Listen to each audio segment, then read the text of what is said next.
ഇന്ന് തന്നെ ഡൗൺലോഡ് ചെയ്യൂ. കാണൂ നിങ്ങളുടെ ഫേവറേറ്റ് ഷോസ്.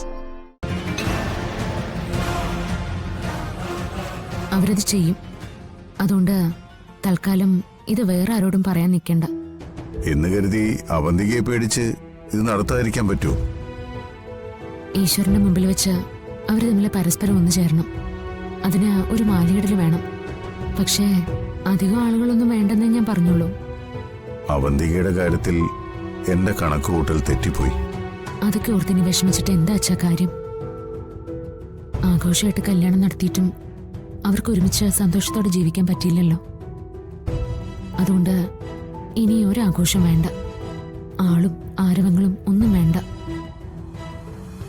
അവരുടെ മനസ്സുകൾ തമ്മിലുള്ള അടുപ്പം മതി. സന്തോഷത്തോടെ ജീവിച്ചോളൂ അവര്.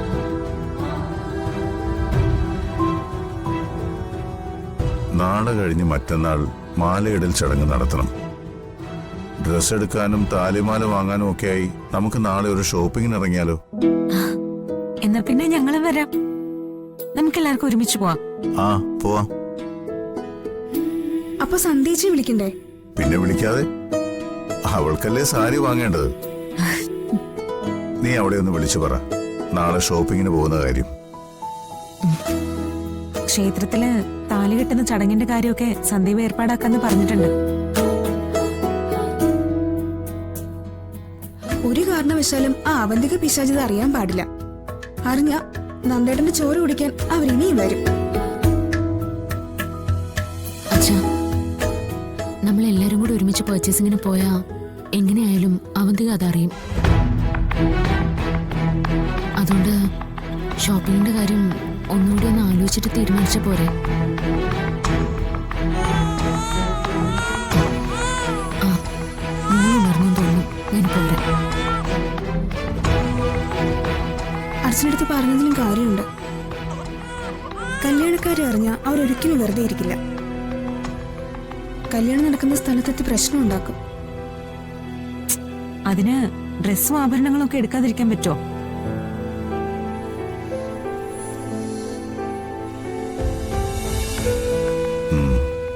എന്തായാലും നാളെ ആവട്ടെ. ഒരു ദിവസം സമയമുണ്ടല്ലോ. നമുക്ക് ആലോചിച്ച് വേണ്ടതുപോലെ ചെയ്യാം. പക്ഷെ ഒരു കാര്യം ഞാൻ ഉറപ്പിച്ചു പറയാം.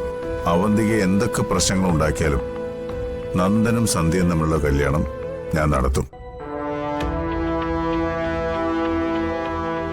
അവള് കൊടുക്കാത്ത സന്തോഷവും സ്നേഹവും സന്ധ്യ നന്ദന് കൊടുക്കുന്നത് അവള് കാണണം. അതാണ് അവൾക്ക് കൊടുക്കാൻ പറ്റുന്ന ഏറ്റവും നല്ല മറുപടി.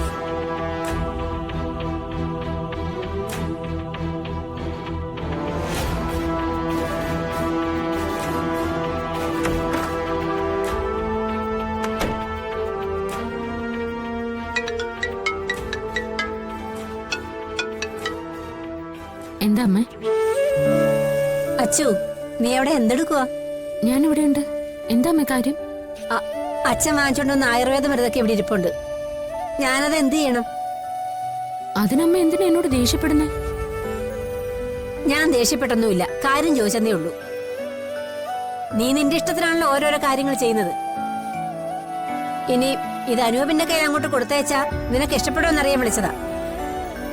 അമ്മയുടെ ഒരു കാര്യം ഇപ്പോഴും അതൊക്കെ മനസ്സ് വെച്ചേക്കല്ലേ? ഞാനൊന്നും മനസ്സിൽ വെക്കുന്നുമില്ല, പറയുന്നുമില്ല.